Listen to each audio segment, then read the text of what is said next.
Hi అండి. Welcome to Tamil Durga shorts. చెప్పాను కదండీ! మా ఊర్లో చాలా పెద్ద వర్షం వస్తూనే ఉంది. మబ్బుగా ఉంటుంది. గాలులతో పెద్ద పెద్ద గాలులైతే వేస్తున్నాయని చెప్పాను కదా! ఇంకా ఈ పొయ్యి అయితే తీయాల్సిన టైం వచ్చింది. అదేంటి ఎప్పుడు ఈ పొయ్యి మీద వండుతారు కదా అనుకోవచ్చేమో. ఈ పొయ్యి అయితే ఈ మధ్య తీయట్లేదండి. ఎందుకంటే కొంచెం బేటొచ్చిందనమాట సైడ్‌లో. ఇంకా పెద్ద పొయ్య కొంచెం తడిగా ఉన్నా సరే దానిపైనే చేస్తున్నాము. కానీ ఇప్పుడు అక్కడ చెమ్మగా ఉంటుంది కదా! కాళ్ళైతే ఎక్కువ నానిపోతున్నాయి. ఒరిచిపోయినట్టు అయిపోతున్నాయనమాట. ఇంకా ఈ పొయ్యి అయితే అలా మోపెట్టి కింద పెట్టామండి. ఇంకా మార్నింగ్ అయితే అత్తయ్య అన్నం వండారు. ఆవిడకైతే కూల్ కాసారనమాట. ఇంకా కూర వండే టైం నాదండి. పప్పు వేసేసారు ఆవిడే, ఉడికిపోయింది. ఇంకా అదైతే పప్పు దాంట్లోకి అయితే తీసుకుని పక్కన పెట్టుకున్నానండి. ఇంకా ఇవాళైతే నాకు ఒక డౌట్ వచ్చిందండి. పప్పు క్యాబేజీ వండుదామని తీసాను. క్యాబేజీ ఒకటే ఉంది ఫ్రిడ్జ్‌లో, ఇంకేమీ లేవు. ఇంకా కూర వండడం అయితే అయిపోయిందనమాట. చాలా టేస్ట్‌గా కూడా ఉంది కూర. మార్నింగ్ మా అక్క వాళ్ళకి కాల్ చేసినప్పుడు ఏం కూర వండావు అని అడిగారనమాట. పప్పు క్యాబేజీ అని చెప్పగానే నోరు ఆగిలించిందండి.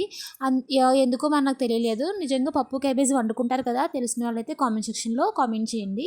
ఇంకా ఇక్కడ కూర వండడం కోసం అయితే అన్నీ ప్రిపేర్‌గా ముందుగానే పెట్టుకున్నానండి. లోపలికి బయటికి అస్తమానం తిరగకుండా. నూనె అయితే చేతి పైన తుల్లిపోయిందనమాట. అది మా హస్బెండ్‌కి చెప్తున్నాను. ఇంకా వంటంతా అయిపోయిన తర్వాత నేను ఫ్రెష్ అయ్యి కొల్లికైతే వెళ్ళాము. మాతో పాటు మా చిన్న కుక్క పిల్ల కూడా వచ్చి బండెక్కిందండి. ఇంకా కొల్లిలో అయితే ద్రాక్ష మొక్క ఉంది కదా! దాన్నైతే పాదు కట్టారు మా హస్బెండ్.